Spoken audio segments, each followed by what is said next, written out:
لكن تحديت الظروف وخضتها وحدي صبورا مستعينا بالصلاة.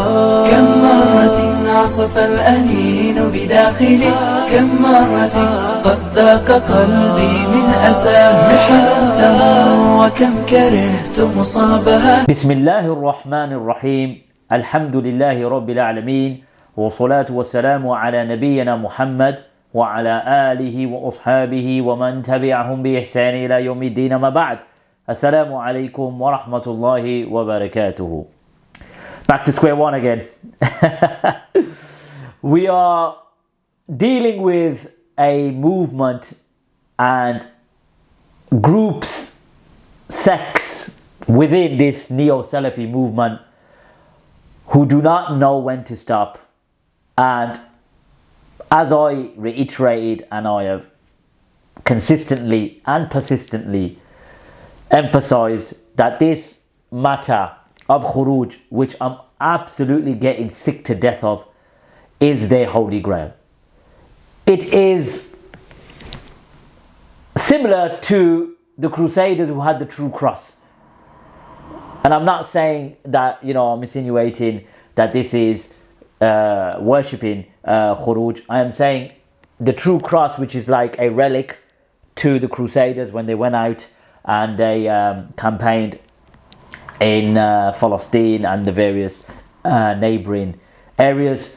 Khurooj to the Neo-Salafis, the Pseudo-Salafis, is like the relic, the true cross. Or you could say like the Holy Grail, which obviously I've mentioned before. Now, back to the issue at hand. I have consistently emphasized, and I want to add a disclaimer again, and this is near enough going on 2 years discussing the same matter, and I did mention this previously. I'm getting sick to death talking about this matter, but when they apply technicalities, half-baked quotes, it has to be addressed. That time where people ignored you for a valid reason, just leave them alone, let them just bark. No, not anymore. Not anymore. We've had enough of you. And this renaissance, as I mentioned in my last video, it's wallahi al-azim, is growing. People are sick to death of you. But back to the disclaimer. Okay, back to the disclaimer that I've emphasized for the last bloody 2 years almost, is that I am not calling for Khurooj. Okay, I am not calling for it, and I have mentioned this probably dozens of times that it's better not to do it. Okay, so just to get that out there, because I know, this control syndrome, this programmed mind, like they just want to ignore that particular element of my manhaj when it comes to Khurooj. I've emphasized this. So moving on from that, and now we have another intolerant Salafi who is trying to save their already drowning ship. Honestly, I've got another part to do to just speak about him generally. But the Super Salafee's name in question is Omar Chatila. Omar Chatila. Again, people give him way too much credit. But the only reason why I'm recording this video is, to highlight his technicalities. And it's going to be lengthy, buddy. Don't worry about it. We'll cover everything. So I need to define what Super Salafee is, because ultimately, many brothers send me messages saying, Hajji, like, we are Salafis, but, we don't know what you mean by Super Salafis. Does that include this scholar or that scholar or, etc., etc.? So let me define it. So basically, Super Salafis are those, who openly criticize the Madakhila, meaning they are vocal against them, And their extremism, meaning the Super Salafis, who are vocal against the Madakhila, principally, they're the same. They share the same characteristics, they share the same methodology, and they share the same principles, but they oppose each other. That's what I mean by Super Salafis, So basically, they're practically Madkhalis, but they oppose each other. And they carry the exact same characteristics, principles, the way their da'wah is centered. So that's just to get that out there. To summarize the argument, because I'm going to play an extract from the video, but I'll just make it brief. What they're saying is Hajji is a hypocrite, because when Hajji did his video regarding the athar of Allah subhanahu wa ta'ala sitting the Prophet Muhammad sallallahu alayhi wa sallam next to him on his arsh, he's not mentioned in the Quran and the Sunnah, and he doesn't take it as creed, even if many of the Salaf believed it. But when it comes to Khurooj, which is creed to them, somehow Hajji takes the actions of the Salaf, so he's a hypocrite because he doesn't take it here but he accepts it here. Okay. Now, not everything mentioned in the books of creed is related to creed. Okay, not everything mentioned in the books of creed is related to creed. And Khurooj is a mas'ala dhanniya furu'iyya, and the Khurooj is a matter from the subsidiary speculative matters, and I'll present it later as well to prove my point. Okay, and we're going to go into depth to prove this as well, to show them that honestly you guys are absolutely clutching on straws. It's desperation. Honestly, it's desperation. So first of all, this Omar Chatila bloke, okay, we're going to get to his video. As you can see on screen, what he presented at the start of the video, he got from this website. So no research, no books, doesn't put in the work. He just went onto this website, and we're gonna take extracts from it as well. Okay, this is where he got it from. So first of all, Omar Chatila, I would say here and now, I'm not even a student of knowledge, my intolerant Super Salafee friend. I'm a grade below a student of knowledge. I could say, in terms of knowledge, I'm not really that knowledgeable. My knowledge isn't the strongest. But I will show you a layman like me, who again could admit his ignorance.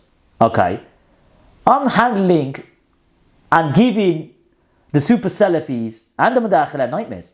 So that just shows if a layman, an ignorant layman like me, can really put you in a very, very difficult place when it comes to our refutations. And again, who's behind me, we'll get that in another video, we'll explain that in another video. I've got plenty of content against you. You will see, my friend, that even me being a layman, an ignorant layman as that as well, I'm more than capable to handle someone like you and your dodgy technicalities.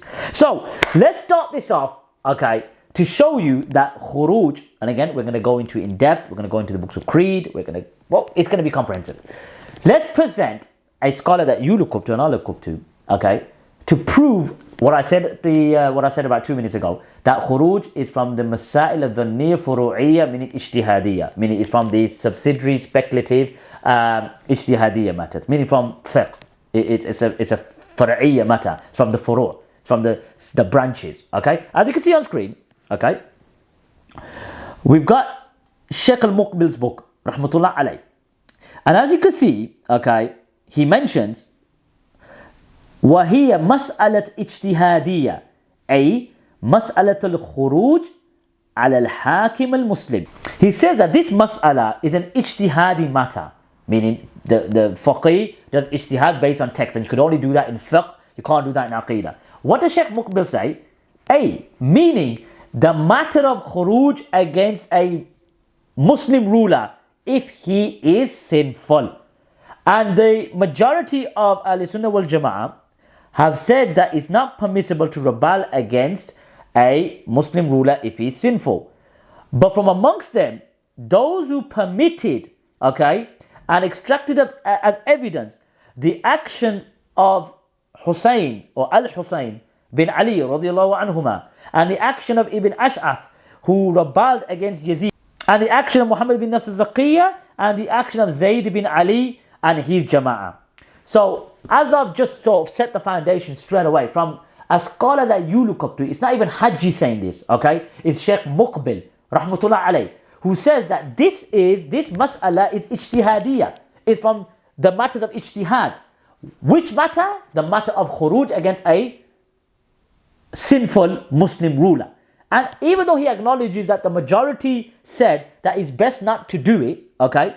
But there was a group, okay, I'm going to get to it later to show you that not really. I could really say that I don't really agree with Sheikh Muqbil on the point that the majority say. No, it's not no majority minority. It's a difference of opinion in relation to a matter depending on qudra, shawka, and this is from the this is speculative, this is dhanniya, this is speculative. You might think you got the qudra, but it doesn't make you khariji, and it's not haram. Sheikh Muqbil rahmatullah alayhi said this is a mas'ala which is ijtihadiyya. So I've got my point proven straight away from Sheikh Muqbil al-Wadi'i. So was he ignorant that this matter was creed?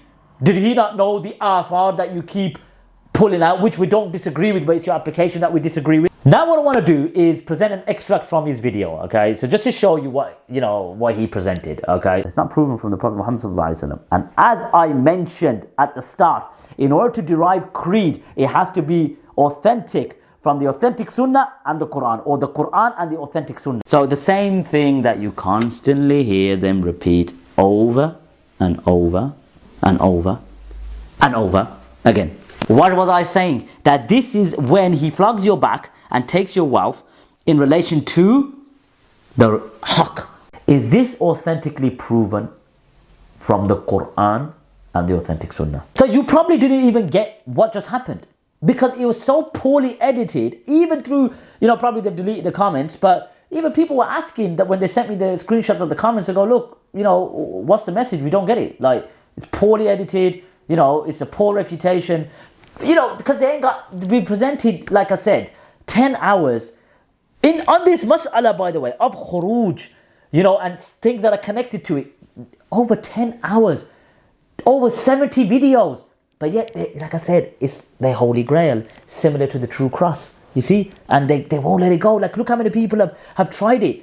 An ignorant jahil like me, who's weak in his knowledge. And you guys are, like I said, Super Salafism is basically, they got traits of them, and their characteristics, but they oppose them. But their principles are the same. They all unite and congregate, to, refute me. I've lost count. Probably 8 or 9 different people have come out and try to refute me. Let's leave alone on Twitter, there's probably hundreds. Now what I'm going to do is I'm going to present to you the books of creed. And as I mentioned earlier, not everything mentioned in the books of creed is related to creed. There's many matters that are related to fiqh which are placed in the books of creed, and I'm going to present you context now. Because there were certain characteristics of Ahl Sunnah wal Jama'ah, characteristics. And I'll present to you many of these matters which are fiqh related, but because these were the characteristics of Ahl Sunnah wal Jama'ah, okay, and many of the deviant sects of the al-bid'ah and the al-ahwa rejected it, the Salaf placed it in the books of creed because it's our characteristics, okay, from Ahl Sunnah wal Jama'ah. It doesn't make it creed. No matter how many of al-bid'ah opposed it, for whatever reason, because they were deviant groups anyway, they opposed it for whatever, reason. They're people of desires, so they oppose it because of their desires. That's why it was placed in the books of creed. So now what I'm going to do is I'm going to present to you many books from the books of creed to show you, well, all right then, if you're going to argue Khurooj is a matter of creed because it was placed in the books of creed, then you have no choice, because you can't say, well, it was because of al-bid'ah. Regardless, al-bid'ah could have opposed all matters of Ahl Sunnah wal Jama'ah. For example, they could have rejected inheritance. And if the Salaf and the Imams placed it in their books of creed by saying inheritance is part of Ahl Sunnah wal Jama'ah, regardless, it doesn't make it creed. It was a characteristic which was placed in the books of creed. I'm giving you an example, but I'm going to show you many examples that are similar to that. So let's now present, because I've spoken enough, because I'm trying to create context, which they don't do. Then they try to unnuance these nuances. They try to make it binary. They try to make it black and white, so that, because they're programmed and they don't want to concede that what I'm saying is true. So let's go into this now. Okay. As you can see in my hand, we got the book, okay, Aqidatul Salaf wa Ashabul Hadith, okay, the creed of the Salaf and the people of Hadith by Imam Sabuni. As you can see on screen, Imam Sabuni in his book of creed says that being modest or having self-control in food and in drink and in getting married, meaning having modesty, basically, being modest and having self-control. So as you can see, Aqidatul Salaf wa Ashabul Hadith, okay, Imam Sabuni mentions that having modesty and having self-control in eating and drinking, or food and drink, and in nikah, in getting married. So now I ask you, is having self-control and being modest in food and drink and nikah a matter of creed now? because it's placed in the book of creed. As I mentioned earlier, Khurooj was mentioned in the books of creed because of a khisal, okay? And the khisal was to counter the narrative of the Khawarij, that we don't rebel against the rulers, okay? That's the default position. We don't, okay? It's better to have patience. That's the default position. We accept that. The default position isn't to rebel, okay? The default position is to obey. It's a normative principle. It's not out the ordinary. But the Khawarij, no, they made takfir and they rebelled against the rulers and they accused the rulers of being kuffar. They accused Ali radiallahu anhu of being a kafir. They accused Muawiyah radiallahu anhu of being a kafir. And they accused many rulers after of being being disbelievers. So that's why it was placed in the books of creed, because of a characteristic. Okay, our characteristic is that you don't do khuruj. It's better not to do. It's better to have patience against a unjust, oppressive ruler. So now, getting back to, that's just the context, because I have to keep mentioning that. So when they argue, oh, it's in the books of creed, food and drink. Okay, being modest in food and drink is placed in the books of creed. Okay, so now you've got to accept that as a creed now. Okay, that is creed. So from now on in, brothers and sisters, you have to be modest in your food and your drink and in weddings or getting married, because it's creed. Okay, from now on in. Why? Because it's placed in the books of creed. So then any rational person would say, you know what, Hajji, no, it's not. So what do we say? It was placed in the books of creed, okay, but not everything mentioned in the books of creed is creed, and that applies to Khurooj as well. Let's carry on. As you can see in my hand, we've got Sharh Sunnah by Imam al-Muzani, okay, Imam al-Muzani. And now, as you can see on screen, Imam al-Muzani in his creed book, because it's a book of creed, okay, he mentions that shortening the prayers while traveling, okay, shortening the prayers while traveling. So there you go, okay, Sharh Sunnah by Imam al-Muzani mentions that shortening the prayers while traveling. Now I ask you, that's got nothing to do with creed. Absolutely nothing to do with creed. Now just present the argument that you guys use. But Ahlul Bidah, rejected it. So what? Even if they rejected it, it doesn't make it creed. It's just our characteristics. Okay? It's our characteristics as Sunni Muslims from Ahl Sunnah wal Jama'ah. So you cannot say because the Ahl Bidah opposed it, that then elevates it to creed. So then you'll have to accept then, okay, that eating modestly or controlling yourself with food and drink and weddings, etc., is a matter of creed. That shortening the prayers is also a matter of creed. As you can see on screen, we've got the book Al-Ibana As-Sughra. Okay, this is Al-Ibana As-Sughra. And it mentions, okay, just to summarize, that basically the concept of the process of divorce from the Sunnah. So it's if you divorce at the first, or if you say the first divorce, meaning not three sittings, the first one, and she becomes pure from her haid, from her menses, etc. And then it talks about the three divorces in one sitting. I don't want to go into it in depth, but there you go. Okay, so now I ask you. This is in Al-Ibana As-Sughra from Ibn Battah rather. That divorce, or the process of divorce, is that a matter of creed now? Because Ibn al-Sughra is a creed book. Okay, so what the hell has divorce or the process of divorce got to do with creed? Alright, now if you argue, but the Mu'tazila or al-Bid'ah didn't believe this, again, I'll say the same thing as I said before. So what? It doesn't elevate it to creed. Now to obviously strengthen this further, okay, because they've got certain books that they place over their heads, i.e. the Talmud, okay, and the Talmud of the Madkhalis. So let's present it. Here you go. We got Sharh Sunnah by Imam, let me just do this. Imam al-Barbahari or Ghulam Khalil. Okay, Ghulam Khalil, Dajjal al-Baghdad. Okay, so as you can see on screen, okay, Ghulam Khalil writes, or Barbahari. Okay, if it makes you sensitive, I'll say Barbahari. Don't want to upset you. So as you can see, number 56, he mentions that if a man divorces his wife 3 times, فَقَدْ حَرَّمَتْ عَلَيْهِ وَلَا تُحِلَّ لَهُ, that she has become haram for him and she's not permissible for him until she marries another person. Okay, so we got the Talmud of the Madkhalis. Okay, we're going to go back to it in a bit as well. So Ghulam Khalil writes, Barbahari writes that basically if a man divorces his wife 3 times, she's not permissible for him. Or she's haram for him until she and not permissible for him until she marries another person. So now divorce is a matter of creed because it's placed in the creed book. Okay, so back to what I was saying. It doesn't mean everything that's mentioned in the books of creed is related to creed, my friend.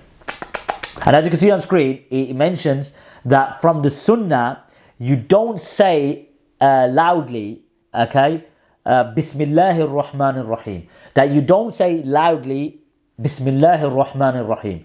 So now I ask the question again. So it's a matter of creed now. Okay? So saying Bismillahir Rahmanir Rahim loudly, it's a matter of creed. Okay? Because it's in the creed book. Okay? Now we're going back to the Talmud of the Madkhalis, Sharh Sunnah by Ghulam Khalid, Al-Barbahari, not the Dajjal of Baghdad, Barbahari. And as you can see, number 43, it says, وَلَا بَأْسْ بِالصَّلَاةِ فِي السَّرَاوِيلِ.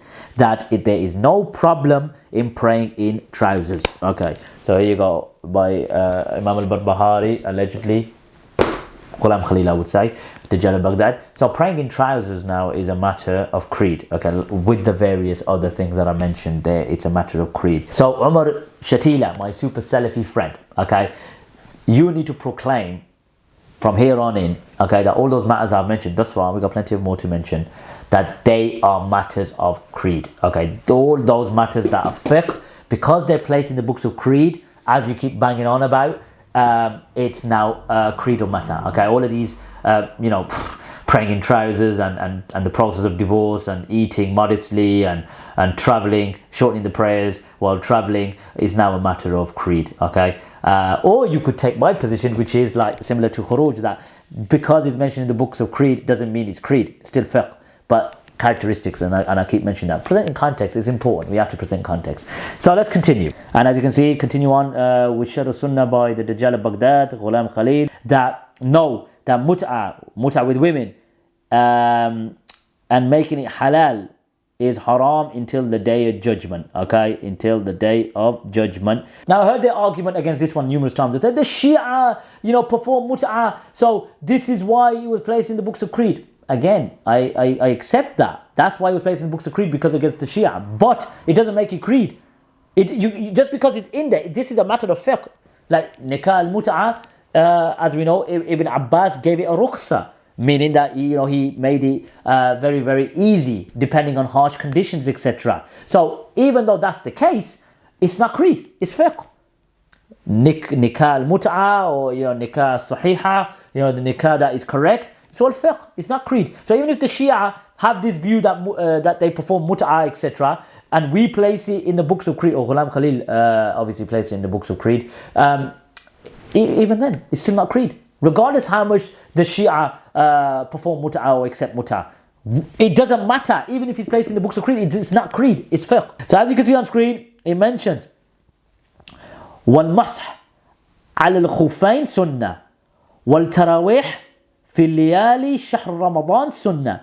That it mentions that wiping over leather socks is sunnah, and praying tarawih in the nights in the month of Ramadan is sunnah. Okay, so again, back to leather socks. Okay, just say that al-bid'ah rejected wiping over leather socks, and we know that wiping over leather socks is a established sunnah, mass transmitted, meaning mutawatir, from amongst his companions. I think they said over 30 companions. I might be wrong with that. It still doesn't make it creed. Wiping over leather socks is not creed.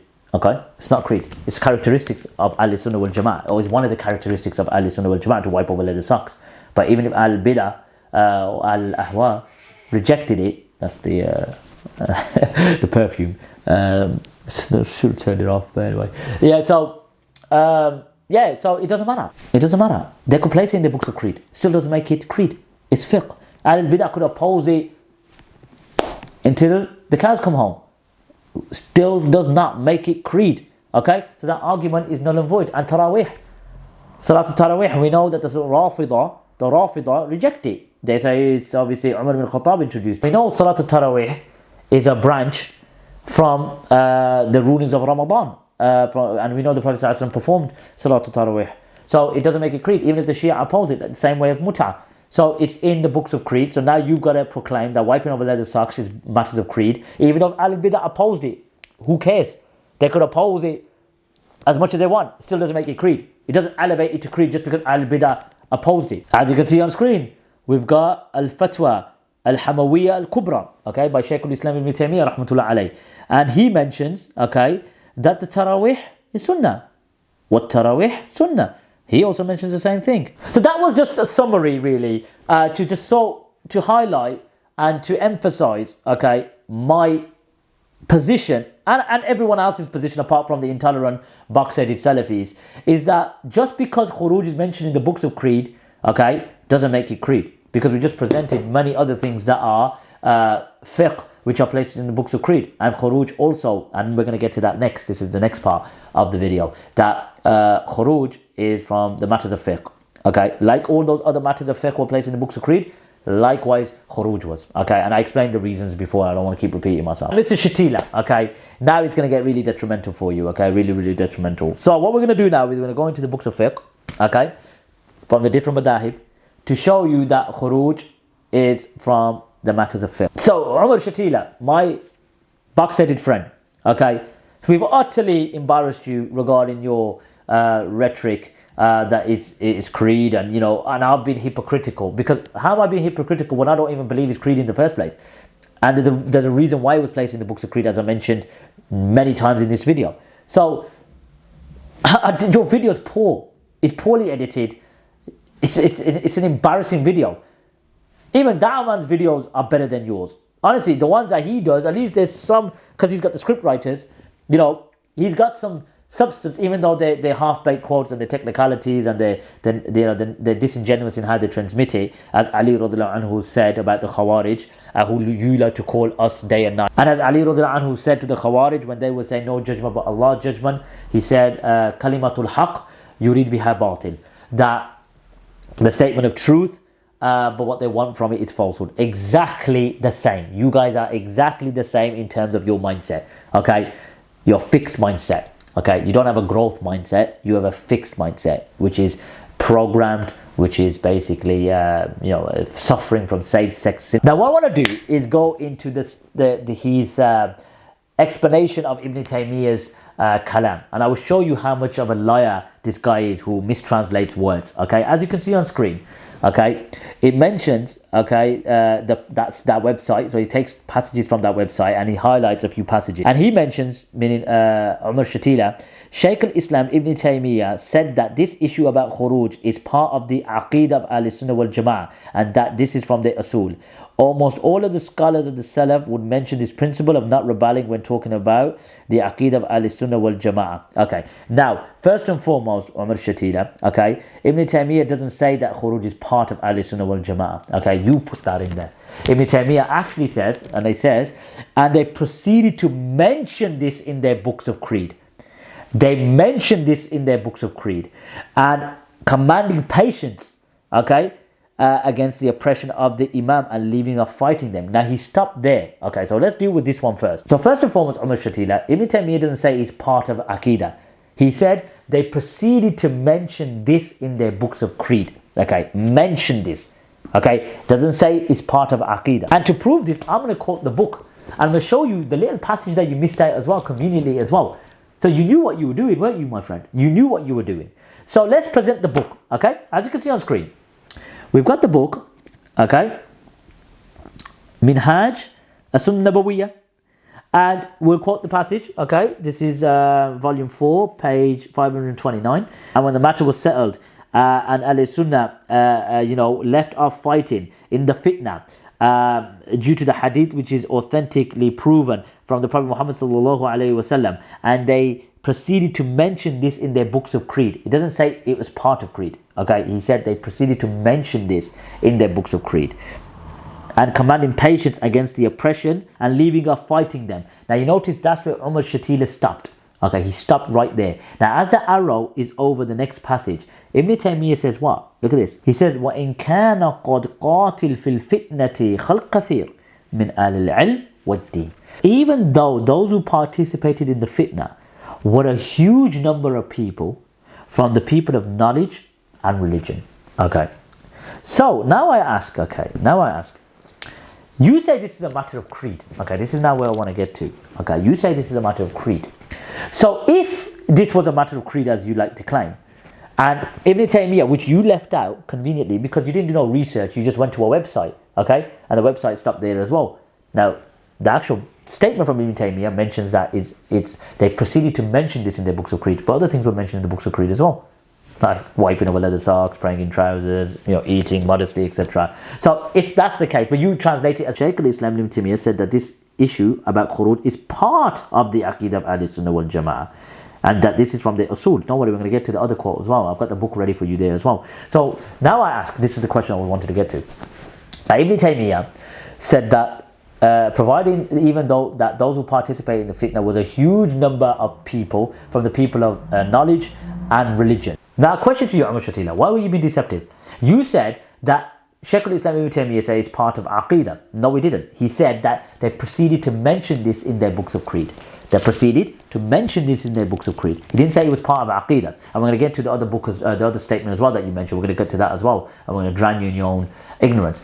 Okay, so Ibn Taymiyyah said, even though those who participate in the fitna were a huge number of people from the people of knowledge and religion. So the Salaf rebelled in huge numbers. So I ask you, if this was a matter of creed, did the Sahaba radiallahu anhum and the early Salaf have deficiencies in creed? Because if this is a matter of creed, how is it that a huge number of the Sahaba radiallahu anhum and a huge number of the Tabi'un and the Atba Tabi'un were unaware of this matter being a matter of creed, and they rebelled when this is creed? Because when the Prophet ﷺ mentioned all those ahadith about obeying your ruler, it was creed. So those Sahaba radiallahu anhu were deficient in creed. But those after them that wrote the books and wrote a creed, they had more knowledge than the Sahaba radiallahu anhum and the early Salaf. Okay, so you were being deceptive. It didn't say, Shaykh al-Islam Ibn Taymiyyah didn't say it was part of Aqidah. He said that they proceeded to mention this in their books of creed. Yes, they did, because of the characteristics, that Ahlul Sunnah wal Jama'ah, by its normative position, that we obey the ruler in good. And Ibn Taymiyyah says, وَلِهَذَا كَانَ مِنْ أُصُولِ السُنَّةِ وَالْجَمَاعَةِ لُزُومَ الْجَمَاعَةِ وَتَرْكَ الْقِتَالِ الْأَئِمَّةِ وَتَرْكَ الْقِتَالِ فِي الْفِتْنَةِ. He says that, and this is the usul from the Sunnah and the Jama'ah, to cling on to the Jama'ah, and leaving off fighting the Imams and leaving off fighting in the fitna. Now, I just need to go back to Omar Chatila. Where does it say that in those two passages, where does it say Ibn Taymiyyah mentioned that it's part of Aqidah? Doesn't mention it at all, man. So you lied, okay? You mistranslated and you lied. This is the point. Mate. Subhanallah al-Azim. And let's go to the book now. So as you can see, we got the book Al-Amr bil Ma'ruf wa Nahy al Munkar by Shaykh al-Islam Ibn Taymiyyah. And there's the passage, okay, as you can see on screen. He says that, and as I just mentioned, and this is why from the usul of the Sunnah and the Jama'ah is to cling on to the Jama'ah and leave off the fighting the Imams and leaving off the fighting in fitna, which is the normative position. You don't fight the Imam. Again, depending on macro oppression, micro oppression, whether you got the Qudra, Shawka, etc. is a matter of fact. But look at this. This is the context of Ibn Taymiyyah, what he was mentioning. He states, وَأَمَّا أَهْلُ الْأَحْوَاءِ كَمُعْتَزِلَةِ فَيَرَوْنَ الْقِتَالَ لِلْأَئِمَّةِ مِنْ أُصُولِ دِينِهِمْ. That he mentions that as for the people of desires and like the Mu'tazila, you see, he's referring to the heads of al-Bid'ah, whose they saw fighting the Ai from the foundations of their religion.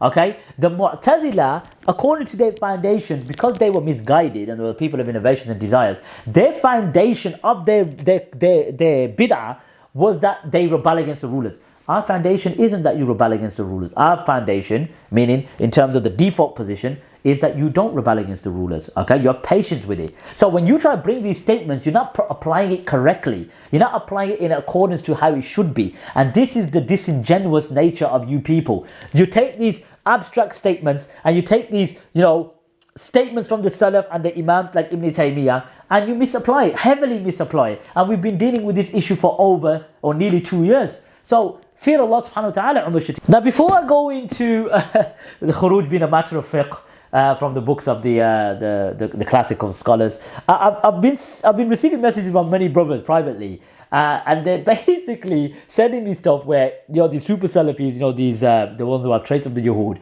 finding my mistakes, whether it be translation mistakes, whether it be like pronunciation mistakes, like basically nahu mistakes or even sarf mistakes or whatever, and they make a mountain out of these mistakes. So they leave the substance and leave the argument. Okay, and they say, oh, look at Hajji, he makes mistakes. No problem. I think you'll find more if you really went through my videos. Plenty. And as I stated at the start of the video, I'm a layman, ignorant. Of course. Compared to many others, I'm very ignorant. And your ignorance. And on top of that, my knowledge isn't the best. You could say it's weak, no problem. But it just shows you've got nothing else. So if you're going to make a mountain, okay, out of these mistakes, then what I say is refute the argument. Forget my mistakes, because as I said, I've already admitted I'll make plenty more. I'll try not to, but if you do, no problem. I'll say, put my hand up and say, yeah, no problem, I made a mistake. And this proves your sectarianism and your hizb, because I could present many mistakes of, Dawah Man or Shamsi making recitation mistakes, Dawah Man, translating a verse of the Quran that doesn't exist, okay? That doesn't even exist. And you guys don't say nothing. Shamsi reciting Quran wrong multiple times, and Dawah Man reciting ahadith wrong multiple times, even Arabic mistakes. Like I said, I'm a non-Arab. You understand? You'll find these mistakes. You're not finding anything special. So just to get it out there, don't make a mountain out of these little mistakes. Or you could call them big mistakes, no problem. Deal with, refute the content. Okay? So to you, people that are just saying, oh, look, I made a mistake. That's all you guys can pick on. But the content's too heavy for you. Oof, the content's too heavy. And even people are waking up and saying, yeah, Hajji, they can't refute, because all they want to do is just attack you. That's fine. That's not a problem. But let's get into the refutation. First and foremost, the genre of the book, okay, from the website Al-Maktaba Al-Shamila, okay.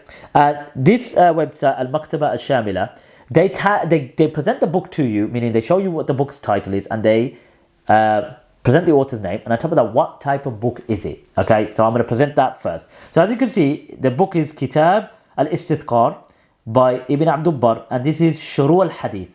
Shuru al-Hadith. This is the explanation of Hadith. Okay, so I'm going to now present the evidences, okay, from the Salaf, okay, because this is a matter of fiqh. I'm going to get to the fiqh books as well. That how did they view Khurooj? Okay, and did they have any nos? Okay, for this, did they have any nos? Did they have any text? And how did they interpret with their ijtihad? Okay, Quranic verses. So as you can see in my hand, we've got Al-Istithqar by Ibn Abdul Barr, and as you can see on screen, okay, and as you can see on screen, it states وَأَمَّا قَوْلُهُ أَلَا نُنَازِعَ الْأَمْرَ أَهْلَهُ, that we would not, or the companion, I think Ubadah bin Samit, he says that we will not struggle with power from power from its rightful owners, meaning the leaders. Okay? And then Ibn Abdul Barr said what? فَقَدْ اخْتَلَفَ النَّاسُ فِي ذَلِكَ, that the people differed in this. Okay?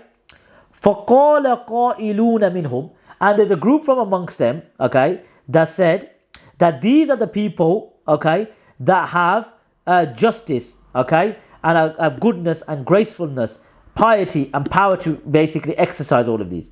And these are the people you do not struggle with power with. So it is referring to the just ruler. Okay, we'll get to that video next as well, or soon. Just ruler, or tyrant ruler, or tyrant ruler, or just ruler.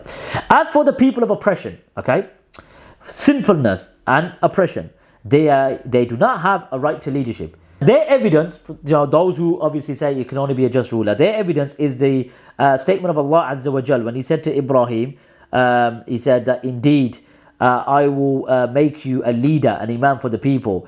And he responded, Ibrahim alayhi salam said, and my descendants, and Allah subhanahu wa ta'ala says that my covenant does not extend to the wrongdoing people. And what does Ibn Abdul Barr say? A group of the Salaf al-Salih went with this stance. So this is where they got the nas from the Quran. Okay, they interpreted that verse to mean that, okay, they went with this stance because they don't want to give or the amr, the command or the matter, it's for the rightful ruler. But the ones who are unjust and sinful, they don't refer to them. So it says a group of the Salaf al-Salih went with this stance, and some of the honourable people followed them, including the Qurra, meaning the reciters of the Quran, and the scholars from the people of Medina and Iraq.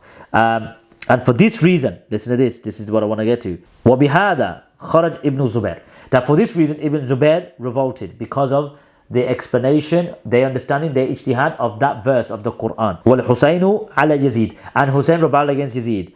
وخرج خيار على العراق وعلمائهم على الحجاج. That the Hussein against Yazid radiallahu anhu, and the best of the people of Iraq and the scholars against Hajjaj. And this is why what's it called, they removed Bani Umayyah from Medina, or the people of Medina removed Bani Umayyah, and this is what happened with Al-Harra. Okay, so Here you go. Al-Istithqar by Ibn Abdul Barr, who mentions that the Salaf had the Nas from the Quran. And there's other verses as well, similar to the one in Surah Al-Baqarah, which mentions that, how the Salaf, when they use this verse by saying that Allah subhanahu wa ta'ala's covenant does not extend to the Zalimun, they use this stance, they use this verse, and that's why they did Khurooj, according to Ibn Abdul Barr. And again, if you argue, this was the madhab of the Khawarij, then you have to admit that the Salaf and the companions had Khariji tendencies if it was their madhab. Do you understand? So you can't say it was their madhab, but then when the Salaf used it, because as I explained in my other video, did bro Hajji misquote? The Al-Bid'ah, meaning the Mu'tazila and the Khawarij, which use these statements as similar like them, to rebel, they did it with the incorrect understanding because they were people of Bid'ah and they did not understand the Quran correctly, whereas the Salaf and the Sahaba did. So you can't use what about the next page? I've already explained that. But there's other ayats as well. Allah subhanahu wa ta'ala says, وَلَا تَرْكَنُوا إِلَّا الَّذِينَ ظَلَمُوا, that do not incline to those who oppress. So oppression is not acceptable. Oppression, yes, we be patient with it, but then obviously if the oppression is macro oppression, where it's genocide and as many of the tyrant rulers did at the time of the Salaf, like Al-Hajjaj, Abu Ja'far bin Mansur, Ibn Hubayra, Al-Ma'mun, Al-Wathiq, Al-Mutawakkil, and you could say Al-Mu'tasim and various others, they're oppressive. So the Salaf understood the deen better than all of us. As you can see in my hand, I got Sunnah Tirmidhi, and as you can see on screen, we've got the hadith number, 1421, and the Prophet sallallahu alaihi wasallam said, and man qutila duna malihi fahuwa shaheed, wa man qutila duna dinihi fahuwa shaheed, wa man qutila duna damihi fahuwa shaheed, wa man qutila duna ahlihi fahuwa shaheed. That whoever dies while defending his property, he's a martyr. Whoever dies by defending his religion is a martyr. Whoever dies or is killed rather while defending his blood is a martyr, and whoever is killed while defending his family is a martyr. So here you go, Sunnah at-Tirmidhi. So there's Nas, there's clear Nas. Now we're going to go into the books of fiqh. We're going to go into the books of fiqh to show you how the ulama understood this matter of Khurooj. Is it a matter of fiqh? Is it a matter of creed? Don't worry, Omar Chatila, I haven't forgot about your video. We're going to go into it in regards to Ibn Taymiyyah, which you obviously took from that website, and obviously you didn't even present the book, and we'll show you the distortions as well. So don't worry, I haven't forgot about that. As you can see, we're back to Al-Maktaba Al-Shamila, and as you can see, we've got the book Kitab Al-Mubdi'u fi Sharh Muqni'. That this is the book by Ibn Muflih, Ibn Muflih Al-Hanbali, and as you can see where the arrow is, it states Fiqh Hanbali. So this is the fiqh of the Hanbali madhab. So this is a fiqh book of the Hanbali madhab, and as you can see, there's the book cover. So just to let you know, it's from the Dar al-Qutub al-Ilmiya, Dar al-Qutub al-Ilmiya in Lebanon, and as you can see, it mentions that it's permissible to take their testimony. Now, those who know, Al-Muqni' was written by Ibn Qudama al-Maqdisi, and this sharh is written by Ibn Muflih. So it's talking about Khurooj, it's talking about the rebels, the Bughat.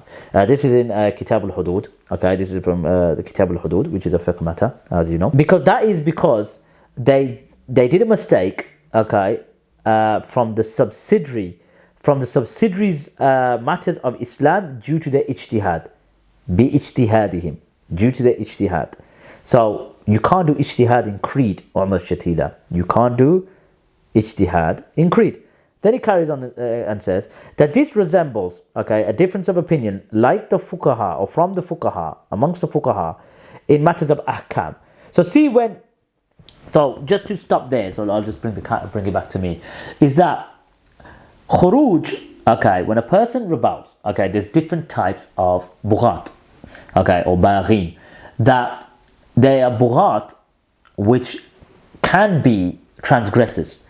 And we're going to get to Khatib al-Sharbini's book, Mughni al-Muhtaj. We're going to get to that. And then he says, just to sort of fast forward, he says, and if they're not from the people of bid'ah, but from your methodology, whoever rebels is from a person of bid'ah. So why is Ibn Muflih saying, if they're not from the people of bid'ah, but by default that should be the case anyway. But anyway, let's carry on. Their testimony is accepted. قُبِلَتْ شَهَادَتُهُمْ. And it says, كَأَعْلِ الْعَدَلِ. They're treated like the people of justice without any dispute that we know of, okay, those who rebel, okay, and they're not from the people of bid'ah, they treat like the people who are just, and without any dispute that we know of from the Hanabila. Ibn Aqil, one of the major Hanabila, he says, تقبل شهادتهم. Their testimony is accepted. And we take from them knowledge, provided they're not the callers to this, meaning they're the ones that are calling for it. As for the Khawarij, look at this. As for the Khawarij, in the book of Fiqh, Kharaju, you see, it mentions that as for the Khawarij and the people of Bid'ah, if they rebel against the Imam, إِذَا خَرَجُوا عَلَى الْإِمَامِ فَلَا تُقْبَلْ لَهُمْ شَهَادَةً. And if they rebel against the Imam, then their Shahada is not accepted. Why? That is because they are sinners. Okay? So back to me. So look at this. When you look at Ibn Muflih talking about Khurooj and talking about the people of justice and their testimony is accepted, this is al-umur al-fiqhiyya. These are matters of fiqh. And then he mentions فَإِن لَمْ يَكُونُوا مِنْ آلِ الْبِدْعَةِ وَأَمَّا الْخَوَارِجِ وَأَمَّا الْخَوَارِجِ إِذَا خَرَجُوا عَلَى الْإِمَامِ. As for the Khawarij, if they rebel against the Imam, فَلَا تُقْبَلْ لَهُمْ شَهَادَةً. That you do not accept their shahada. SubhanAllah al-Azim. So, Ibn Muflih in the fiqh book, and he's talking about Khurooj and Khawarij and people of justice, etc. So explain that to me, mate. Okay? Explain that to me. Aqidah. We've already explained what's in the books of Creed. Okay? Eating modestly and, wiping over leather socks and praying in trousers and stuff like that. So, Omar Chatila, honestly, mate, your reputation is a joke. It was better off you not doing that. It's better off just tweeting against me. I will go, your next video, which I'm going to do, as you can see on screen, will go into you as a person to show you your contradictions, your hypocrisy, your hizbi mentality, etc. And as you can see on screen from the website, Al-Maktaba Al-Shamila, you've got the book, Shar Al-Muntaha Al-Iradat, okay? And this is by Al-Buhuti, okay? Al-Hanbali scholar. And as you can see with the arrows over it, it says that this is from the fiqh of Hanbali or the Hanabila. So as you can see, it mentions وهم أي البغاة, and them, meaning the bughat, في شهادتهم, and as for their testimony, meaning in like their proceeding of their ruling, or how their ruling is proceeded, like the people of justice or the people who are just. And it mentions لأن التأويل السائغ في الشرع. And this is because they had a ta'wil, an interpretation in the shara, and they are not, you do not make mention of them with any sin. Why? Because they resemble a mistake, meaning those who rebel against the just ruler, as the fuqaha make a mistake in the fara', etc., etc. I just don't want to make it too lengthy. As you can see on screen again, we've got Kitab al-Mughni, Ibn Qudama, by Ibn Qudama, and this is again, as you can see with the arrows over it, fiqh Hanbali. It's the fiqh of the Hanabila. And he mentions, subhanallah al-azim, he says, وَلَوْ خَرَجَ رَجُلٌ عَلَى الْإِمَامِ. He says, if a man rebels against his ruler, fiqh in al-Mughni, as you can see on screen, if a man rebels against his ruler, فَقَحْرَهُ, and defeats him, وَغَلَبَ النَّاسَ بِسَيْفِهِ, and he prevails over the people by the sword until they submit to him, okay, and they obey him, and they swear allegiance to him, then he becomes the ruler. So the one who rebels, okay, so who rebels, he's obviously not followed the hadith according to you because he's rebelled against the ruler, okay. Now that shows that this is definitely a matter of fiqh, because he rebelled, obviously at the time he was rebelling, he must have obviously done his preparations and thought, yeah, I've got the power to do so. So this is speculative, okay? So it's a matter of fiqh. It's not completely mutlaq haram. Anyway, let's carry on. And he says, then he becomes a ruler and it is forbidden to fight him. Okay, this is the Hanbali position. So they believe once he takes over, it's forbidden to fight him. Okay, matter of fiqh. And then he mentions Abdul Malik ibn Marwan rebelled against Ibn Zubayr and killed him, and he took control of the land and his people, until they gave bay'ah to him, whether it was willingly or unwillingly. Thus he became a ruler and became prohibited to rebel against him. Why was it prohibited? Why? Okay, now we need to know why it's prohibited. That is because rebelling against him will cause division among the Muslims and lead to shedding of their blood and the loss of their wealth. So you see, the reason here okay, it's because of shedding of blood. And this is what I was saying all along. It's better not to do khuruj. You know, you have to weigh everything up. It's better not to do it. Because it becomes haram because of bloodshed, okay? And this is why it's better not to do khuruj, okay? So when you argue, again, it's only for one particular, beloved ruler of yours. But again, it shows the nuances, you see. It shows the nuances. Don't try to unnuance this particular mas'ala. And that's where you go wrong, Omar Chatila. As you can see on screen, we've got the book, Kitab Mughni al-Muhtaj. And this is by, as you can see, Al-Khatib Al-Sharbini. And as you can see with the arrows over it, it says Fiqh al-Shafi'i. So this is from the Shafi'i fiqh now. And as you can see, we got the front book cover. Okay, and this is from Dar al-Ma'rifah. And as you can see, it mentions, okay, let's just read it because I don't want to make it too lengthy.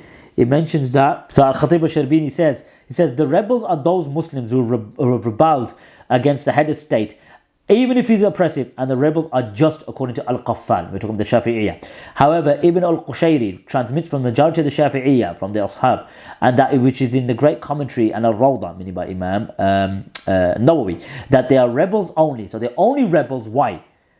If the head of state is just. So if the head of state is just, then they're rebels. But if the head of state is not just, and they're rebelling, then they are from amongst the people of truth. And that's mentioned by Ibn Qudama, but we're not going to present that here because we don't want to make it too lengthy. And this is the criteria mentioned here, meaning Imam Shafi'i, and Al-Muqtasar, etc. So then he mentions, look, the evidence that is cited is the statement of the author, meaning Imam Nawawi, in his commentary of Sahih Muslim, that rebelling against the head of state or the ruler and fighting them is impermissible according to consensus of the Muslims. However, this consensus has been disputed by the rebellion of Al-Husayn. Okay, by the rebellion of what?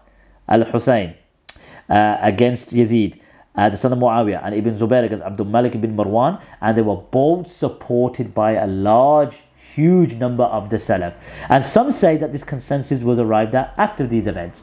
And some others differentiate between rebelling against the head of state who came into power by force as being permissible, as opposed to rebelling against the head of state who was sworn in to power by peaceful means, where it's considered impermissible. Okay, so let's carry on. Okay, we've got plenty of more quotes to provide. As you can see, it's a matter of fiqh. As you can see, we've got the book Kitab al-Furu' by Ibn Muflah, and as you can see where the arrow is, it's fiqh Hanbali. So I'm just going to sort of paste to it. And as you can see, Ibn Jawzi against an unjust ruler, and they obviously use as proof as the rebelling of Hussein radiallahu anhu against Yazid to establish the truth. And then he mentions that it's also mentioned by Al-Juwayni, Al-Shafi'i, that if a tyrant makes his oppression apparent and he does not restrain himself, okay, then it is then you should remove him, even if it's with weapons and war and weapons, from the fiqh, the matter of fiqh. Now we're going to get into his deceit now, okay, because I already presented that he took it from a website and I presented it at the start. So what I'm going to do is I'm going to go into that article now to show you that obeying the ruler, okay, in good, is a normative position within Ahl-Sunnah wal Jama'ah. You obey the ruler in good. And if he's oppressive, you be patient with his oppression, depending on the level of oppression, okay? Because even if it's a macro oppression and you don't have the means, you don't just sit idly and do nothing. You don't allow him to commit Hitler-like massacres and say, because the Prophet ﷺ said, even if he flogs your back and takes your wealth, you can't rebel or obey him. It's basically having patience. That's the emphasis, okay? That's the emphasis. But we're going to get to which ruler the Prophet ﷺ was referring to. That's the first and foremost. Which ruler was the Prophet ﷺ alluding to? So let's now present that part of that website, which he obviously didn't tell you which website it was. I'm going to present the hadith that they use, okay, from that website, that article, and we'll show you which ruler it applies to. As you can see on screen, this is the website, okay, from durar.net. So just to summarize, he mentions the hadith of Salama radhiyallahu anha in Sahih Muslim, talking about the rulers. You recognize they're good and bad, and whoever is safe from them, whoever rejects them is safe. And then he mentions أَفَلَا نُقَاتِلُهُمْ, shall we not fight them? And the Prophet ﷺ said لَا مَا صَلَّوْا, no, providing they pray. Okay, so there's one of the hadith, and he presents many more as well, and there's other things he presents as well in that website, which he conveniently misses out, which khulafa, meaning a khalif, which has a khilafa. Okay, so when the Prophet ﷺ, Imam Nawawi, so basically Imam Nawawi, who understood this hadith, mentions that this is referring to a khilafa, Now, what I'm saying is, even though we don't have a khilafah, okay, we don't have a khilafah, it doesn't mean that you disobey the ruler. What we're saying is that these ahadith do not apply on these rulers because shar'an or shar'iyan, they don't meet the criteria. Yes, we should obey them, understand, in good, but, just because they're not khulafa, it doesn't mean that we don't obey them. But I'm saying, if you look at the context, if you look at all the classical scholars, when they refer to leaders or umara, etc., they're referring to khulafa. Now let's top this up and finish this off now. As you can see in my hand, okay, I got Al-Awasim wal-Qawasim by Ibn Wazir al-Yamani al-Mujtahid. And as you can see on screen, he mentions the Al-Wajh al-Thani. If you want to go before, you go to page 12 on the PDF, if you really want to know. But he just talks about Khurooj and about Man-Nawawi. He says, he mentions, أن الكلام في الخروج على الأئمة الجور عندهم من المسائل الظنية. That this is talking about the Shafi'iyah. As for the speech of rebelling against the oppressive or the tyrant ruler, according to them, the Shafi'iyah, is from the rulings which are speculative. And those who rebel against the ruler or the tyrant, they make it permissible for them, but they don't have any sin. And it's because لأنه عمل باجتهاده في مسألة ظنية فروعية. He says that this is because they did an action of ijtihad. You can't do ijtihad in creed in a mas'ala which is speculative and subsidiary. Refutation was diabolical. Honestly, if there's any kind of way to put it, it was embarrassing. But the Super Salafees and the intolerant ones all jumping, Hajji got refuted, there's no substance, Hajji got refuted, he contradicts himself, But it is what it is. As I'm trying to move away from this Khurooj issue, these guys pull me back, but no, it's not a problem. I kind of expected it. There'll be another one soon, but I don't want to be dealing with this topic again and again and again. So take care of yourselves. Until the next video. صلى الله على نبينا محمد. كم مرة عصف الأنين بداخلي، كم مرة قد ذاق قلبي من أساه، محن تمر وكم كرهت مصابها، لكن رأيت الخير يسكب في أنا. كم مرة قد ضقت من عظم البلاء، بشر وشيطان يحاصرني أباه. كم مرة قد أظلم الدرب ضحى وتحدر الدمع وضاقت بي رؤى. كم مرة عصف الأنين بداخلي، كم مرة قد ذاق قلبي من أساه، محن تمر وكم كرهت